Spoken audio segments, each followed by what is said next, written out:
Welcome to my podcast, Over 40 and Fabulous, the show that helps you live your best life no matter your age.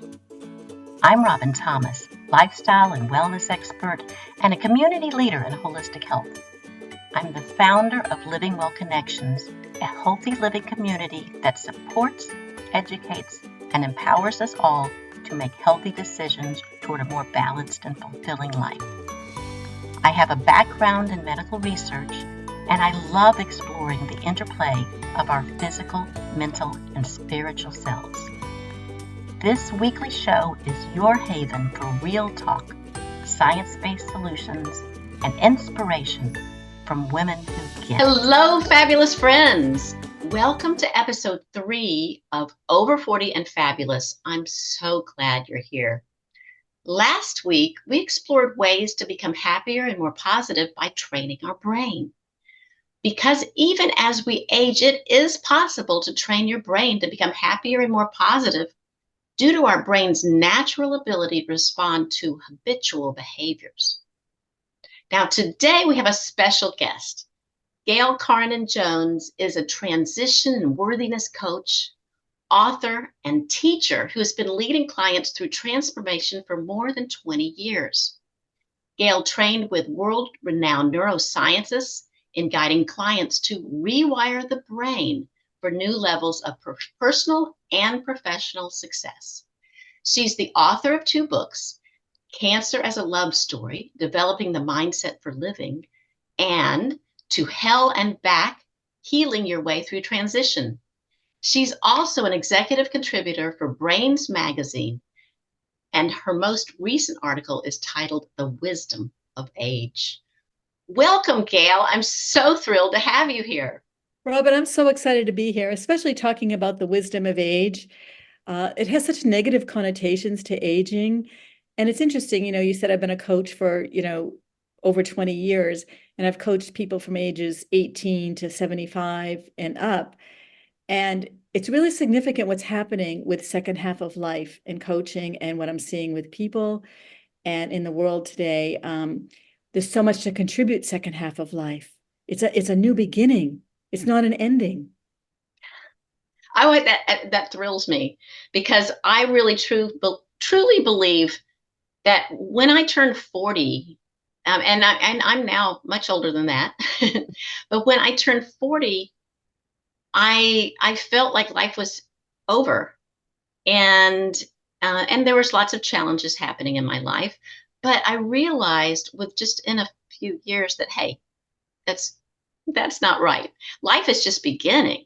Right. It's really been, getting older. There's definitely a wisdom to it, like the name of your article. Absolutely. And there are certain things that change, like our requirements of what we want second half of life are often very different than first half of life. One thing I find personally is I'm a very motivated person like you, but I don't have the drive that I had in younger years. It's my choices and the way I live is inner driven versus externally driven. Like things like material success, status, those things don't matter as much to me as they did in earlier years. But the wisdom that comes from that inner time is so profound that it changes your life at deep levels. It changes your relationships. And, one of the things I'd like to just say at the beginning here is that I believe my messages are on love, and it intensifies wanting to live from love second half of life. And just to give you this quote, this was from a priest that was on Oprah at one time. And he said the 2 most frequently asked questions at end of life are, am I loved and did I love well? So the emphasis on second half of life to me is really deepening that sense of love, deepening your relationships, and deepening what you love to do, which is why, you and I talked earlier about me creating the program, Born to Be Alive, realizing your heart desire. That born to be alive and realizing your heart desire really accelerates second half of life. So we're not declining, we're actually elevating at our true essence. That's fabulous. That's fabulous. You were telling me a little bit earlier about people we may know about who started some of their greatest work older in life. Yes. Well, Louise Hay of Hay House Publishing, very well known, didn't start Hay House Publishing till she was 60 years old. And in her 70s and 80s, she was winning awards for her dance and her art. So that's another story. Ray Kroc, who founded McDonald's franchise, the first franchise, was 51 when he started that. Judi Dench was 61 when she was really recognized as an actor in the James Bond series, even though she was known in her 50s. And so these are late bloomers that really excelled well, and they're very inspirational to us. But I want to go back to a couple statistics that are really important. Mm-hmm. Most people now understand midlife to be ages 35 to 75, to about 75. And Chip Conley wrote a great book called Loving Midlife that's about that. And what's really significant to understand is that what happens to it, I just want to look this quote up really quickly because it's really Mm-hmm. important, because this number's, I want to get it accurate. It's Yeah. estimated that the number of people who will be working full time at age 75 is 1/3 of the population, as opposed to Wow. 5% years ago. So that is really a significant number. So the old concept of retirement is going away. And there's other people in the world now calling it work as option. Like, you want to have the option to retire if you want, but a lot of people are opting to work. And there's some that Mm-hmm. have to work. But to think that 65 is the deadline, or 66, or even 70, it's not. 1/3. That's an amazing statistic. And then there's another statistic that comes from, I just want to pronounce her name right, Dr. Becky Levy of Yale School of Public Health, whose research explores the psychosocial factors that influence older individuals. And this is key. When people shift their mindset from a negative belief about aging to a positive, they extend their life by 7.5 years. So, That's amazing.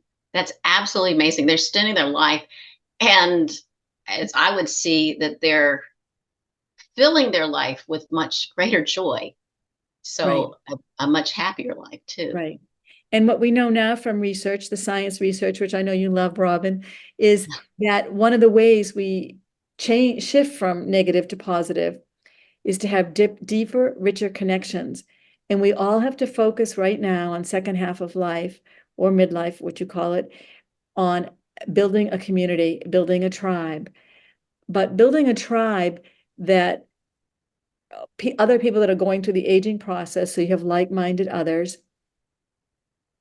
But I also wanted to share another statistic that I just remembered, from the book Aging Well by Dr. George Valiant. I read it many, many years ago.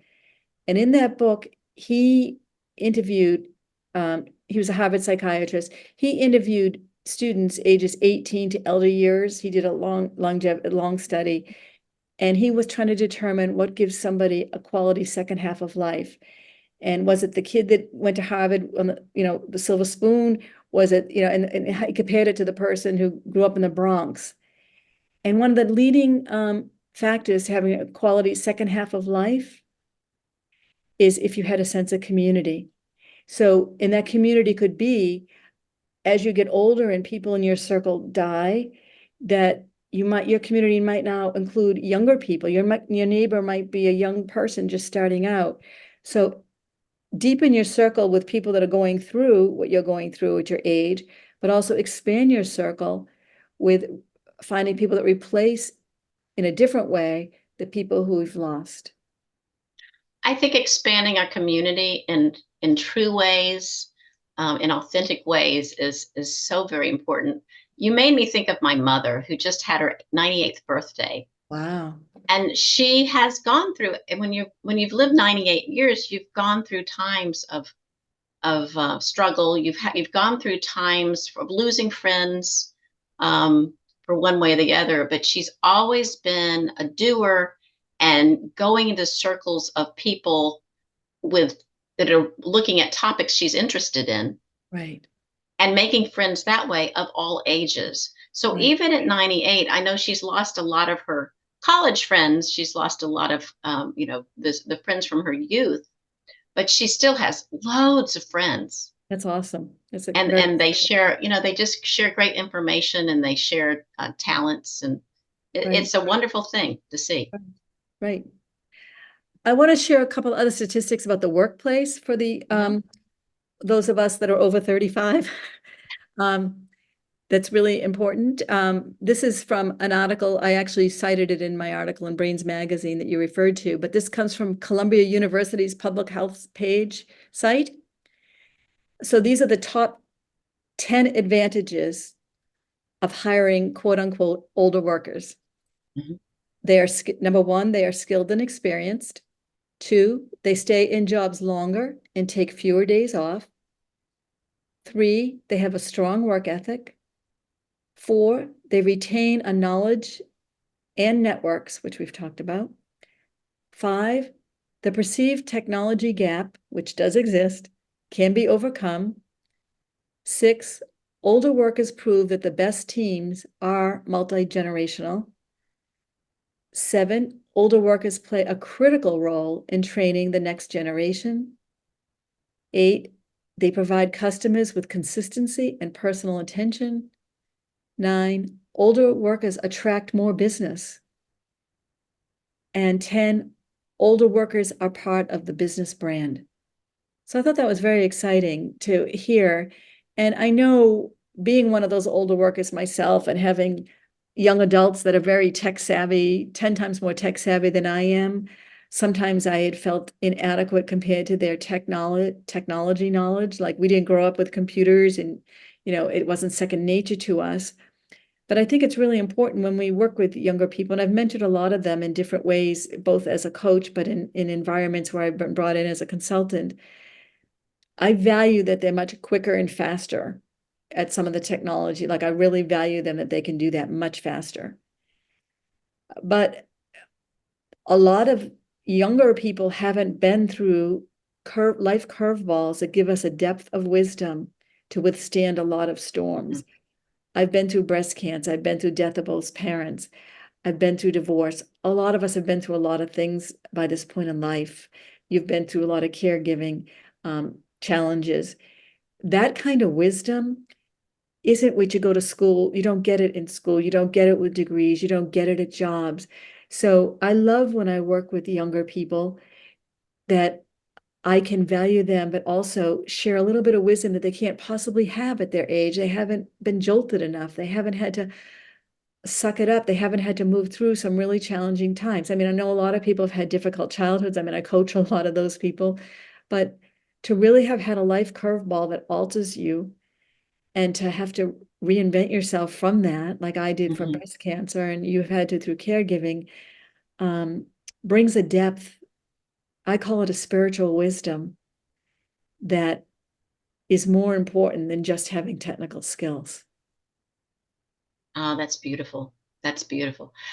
In just a little bit, Gail will be sharing more wisdom of how we can truly live our best lives at any age and in any circumstance.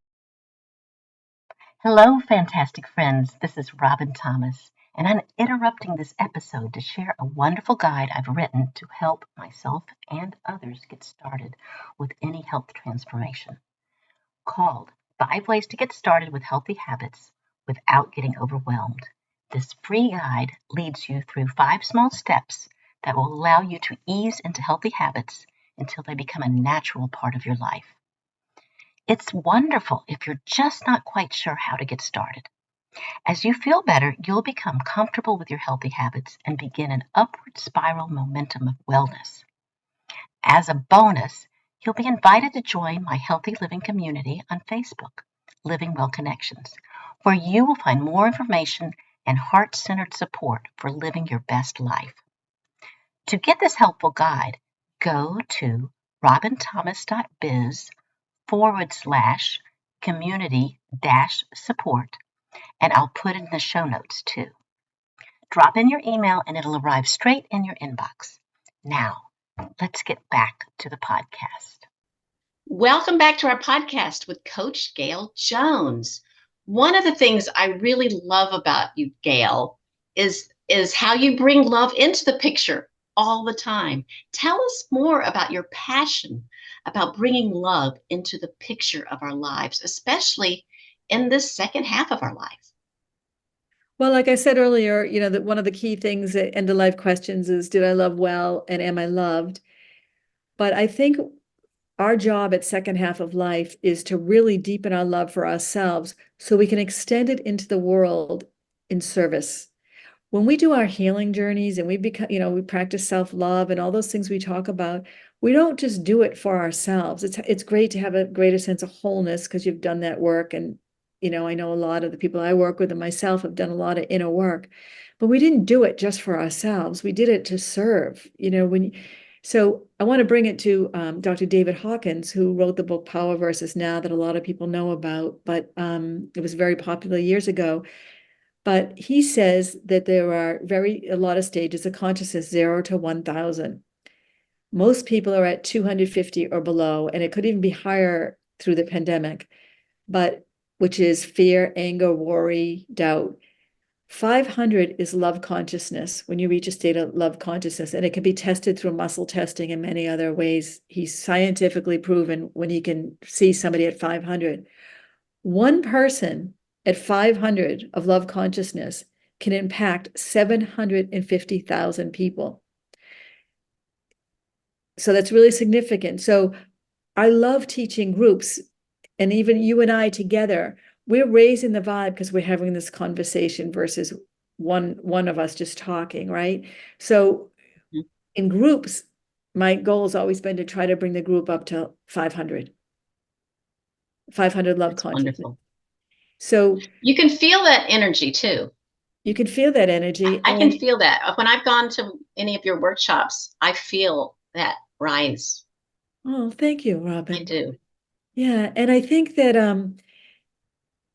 the world also, another thing, very important thing to understand in the world right now is we're shifting energetically in the world from a material mind-based world, which was the old world before the pandemic, through all the transformations happening in the world, to a more spirit mind world.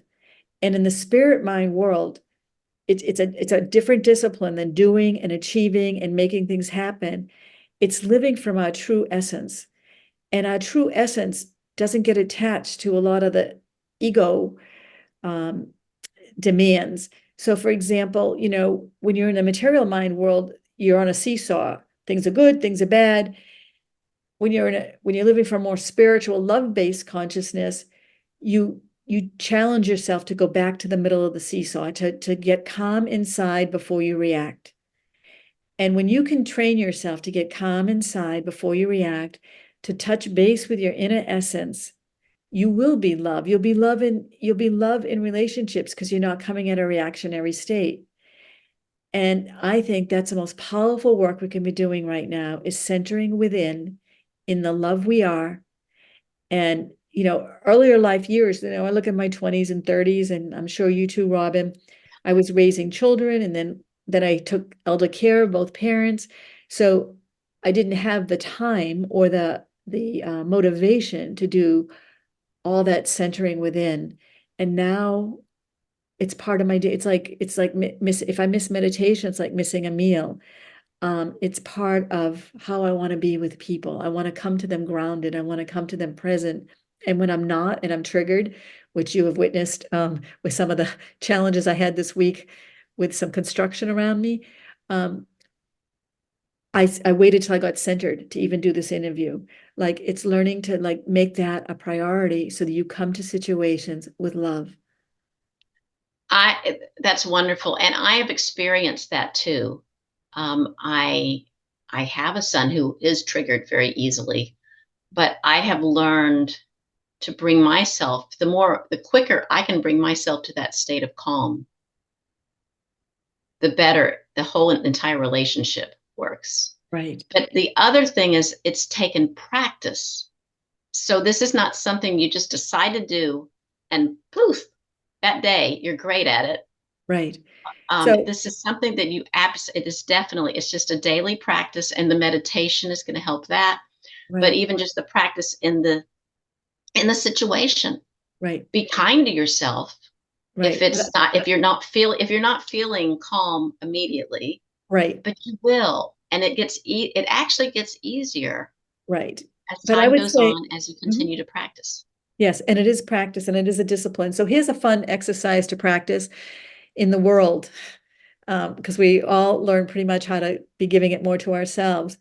So when you enter a situation, and a lot of us have had hardwired to do this just from protective. We don't judge ourselves with something wrong, but a lot of us go into a situation either judging or critical, Mhm. right? It's a self-protective thing, right?